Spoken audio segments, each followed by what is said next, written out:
3-stage total proctocolectomy with ileal pouch anal anastomosis, IPAA.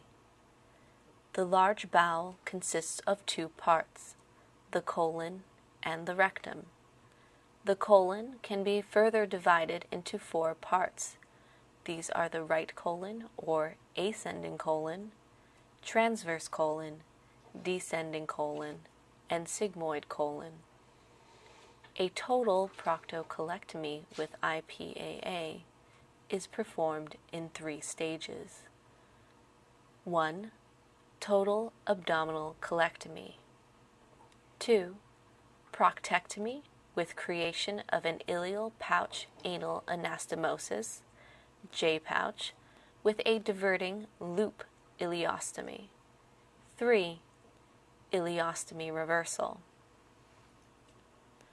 The first stage is a total abdominal colectomy. This is where the colon is removed, leaving the rectum in place. At this stage, an end ileostomy is created.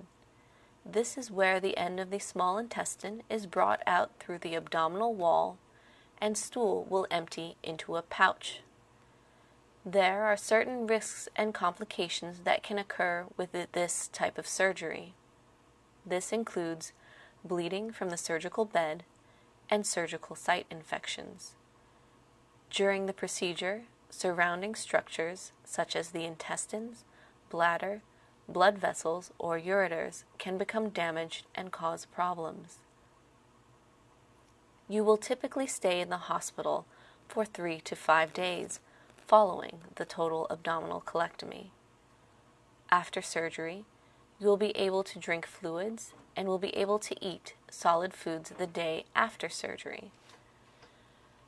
You will be discharged from the hospital when you are able to eat and drink without nausea, bloating, or vomiting, when your pain is controlled with oral pain medications, and after you have learned how to manage your new ostomy.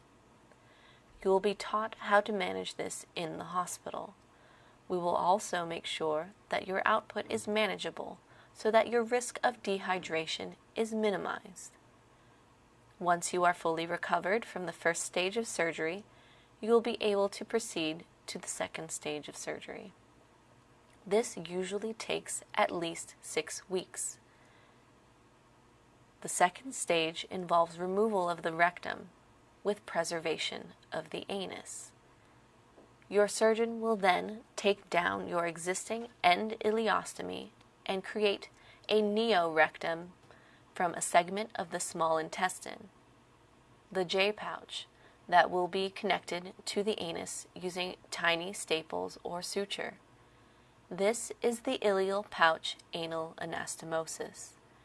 In order to protect this new pouch and give it the best chance to heal, your surgeon will create a loop ileostomy, where another portion of your small intestine is brought up through your previous ostomy site. The risks of this stage of the procedure involve injury to surrounding structures such as the ureters, blood vessels, bladder, and intestines. In addition, injury can occur to the nerves in the pelvis. This may result in difficulty urinating and sexual dysfunction after surgery.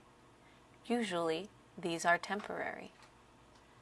Additionally, you may develop a leak at the new connection if it fails to heal properly. If a leak develops, this is typically managed with a drain placement, but may require another surgery. You will again be admitted to the hospital for 3 to 5 days with the same expectations of diet, pain control, and ostomy output prior to your discharge. After recovery from this surgery, which takes at least 6 weeks, you will undergo an imaging study where contrast is injected into your bottom to evaluate your pouch for leaks. If everything looks good, we can proceed with the final stage of your surgery. The third and last stage of the procedure is the reversal of your ileostomy. This is a procedure where we separate your bowel from the abdominal wall and reconnect it and replace it in the abdomen so that you will ultimately evacuate your stool through your anus. Risks of this procedure include leaking from the new connection of your small intestine that can require other interventions to treat. You can also develop a wound infection at the site of the ileostomy. You will stay in the hospital from 1 to 3 days, or until you have return of bowel function through your anus. You can expect to have 4 to 7 bowel movements per day once your body has become adapted to your new anatomy.